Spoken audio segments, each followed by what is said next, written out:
Alright, we're back again. We're going to read the third part of this triple creature double. There's, yeah. We're doing our third reading of the day. I'm getting caught up because I've been sick. I am still sick, as you can tell. But we decided to read 3 segments back to back to back today. Get caught up a little bit. Okay? This is the last segment, and then I'm going to go pass out somewhere. Okay? We got a second cup of tea going here. Second, we just took some meds. I'm dying. Okay, let's pick up where we left off. We're reading Boston Accent. I hosted a party. It's Boston Accent. I hosted a party shortly after meeting Carol and invited several friends and coworkers. I set out 2 large bowls of Everclear punch for my guests that were adventurous enough to try it. Everclear is a pure grain alcohol you can buy legally in Nevada. One of the punch bowls I used in the ladle were made of engraved plated silver. Sven had walked right out the side door of the casino with it in uniform while security held the door open for him. The bowl had been sitting on an engraved plated tray that I ended up giving to my mother as a gift. The punch ingredients, in addition to the Everclear, were a bottle of dark rum, Kool-Aid, and some oranges I had cut up to float around. This stuff went down easy, but hit you like a hammer. I also had some top-of-the-line weed that I'd been selling for Joe. Joe had gotten some incredible connections through the band, and he was buying some of the best weed in the world by the pound, giving it to me to sell. Joe would make an ounce for himself before handing it off to me. I would then pick out what I wanted and sell it for whatever I thought I could get for it. Joe would set a minimum he wanted to see on a return, and I would easily go above and beyond that. I started saving a bag that I kept in the fridge that contained huge buds for the most incredible weed I had ever seen. I decided to fly home for a visit that summer and bring the weed with me. The state of Massachusetts had never seen weed like this. I ended up with 7 different types of weed, all in bud form, still on the stem, including Hawaiian and Buddha Thai stick. Each stick was dipped in opium and weighed a quarter ounce. I was selling each stick for $75, twice what I was paying for them. No one on the East Coast would pay those prices, but no one had seen anything like this either. In Tahoe, you had a city full of people in the 20s and 30s that had the money and were willing to spend it on the best. I would break up a quarter pound into quarter ounces on a Monday, and by Saturday night it would be gone. Joe was amazed at how quick I got rid of it. The night of my party, I rolled a joint 10 inches long using more than one paper. My plan was to light it once everyone had arrived and the party was really cooking. A couple of new guys to the convention center showed up and gave me a chance to get to know them better. They had been hired to replace Sven and Jared, and I became close friends with both of them, eventually. One guy was Frank Eli, who had recently moved to Tahoe from Michigan. We hit it right off, and we spent a lot of time together outside of work. The other guy was Chip Banks, a California native I had my ups and downs with. Chip was another one that hopped on my Boston accent when he first met me. Now he's drunk in my house, and he's mimicking the way I talk. I asked to see his watch, and he's foolish enough to take it off his wrist and show it to me. I walked out into the driveway with it, dropped it on the tar, and stomped it. When he saw what I did, he wound up and punched me in the face, and I didn't move. Then it was my turn. I hit him, and he went down and stayed down for a long time. I stood over him and said, "Every time you fuck with me, you're going to get it back tenfold." Then I went back into the house and lit the party joint. I got to take a note of the time here because I forgot to write it down. That's a big screw up. So this is going to have to be a short reading because I screwed up. Okay. The first person I passed it to ripped off the end of it and held it up to show me It had blood on it from my lip. Every time the joint came to me, I would get more blood on it, and the next person would rip the end off it.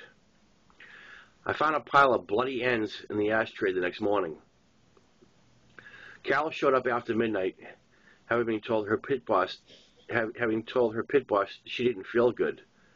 I was pretty messed up at that point, and she took me upstairs. That's the last memory I have of Carol being there. I woke up naked on the floor with a note taped to my chest that read, "I had a great time. I hope you're not dead. Love, Carol." It remains to be the worst hangover of my life. I never bought Everclear again. One night I made plans with Frank to go see Budfest at Red's Cafe. Frank told me he was going to ask a couple of guys he knew from work to join us.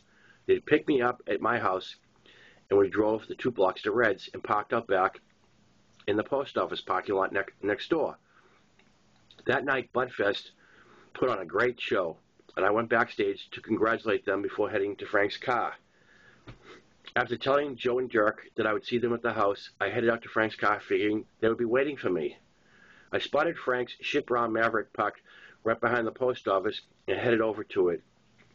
It wasn't exactly where I remember Frank parking it, but I had quite a lot to drink, so I didn't think too much of it.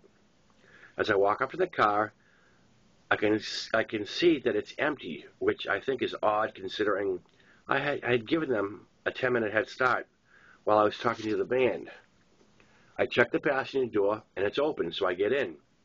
"All right, shotgun," I say out loud to no one in particular, and I decide to pick out a good tape out of the glove box. As I'm rifling through the glove box, looking at the tapes, I hear a voice say, "What the fuck are you doing?" I look up to see some guy I don't know on the driver's side looking down at me. "Picking out a tape. What the fuck are you doing?" I ask him, wondering what mental institution this nut job had just escaped from. "Get out of my fucking car," he continues, raising his voice to a threatening tone.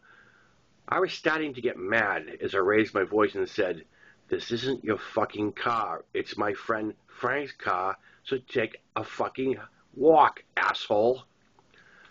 "Put my tapes back and get out of my fucking car," he continues, staying on his side of the car.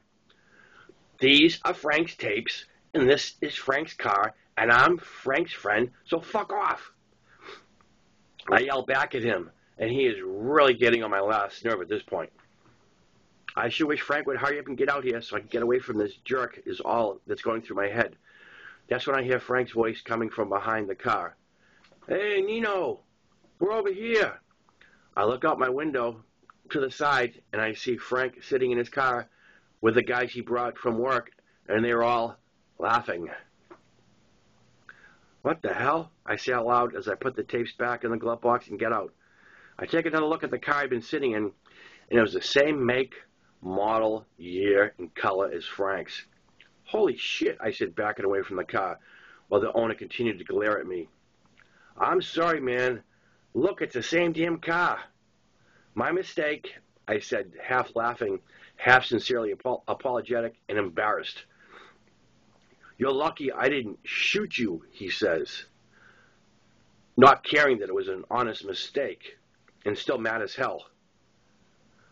"Don't push it, or the forest will beat your ass," I tell him without raising my voice, and I start to walk towards him. The angry owner of the wrong car jumps on the driver's side, reaches over, and locks the passenger side before starting the car and leaving the parking lot in a hurry. I had stood there watching him leave, and now I walk over to Frank's car.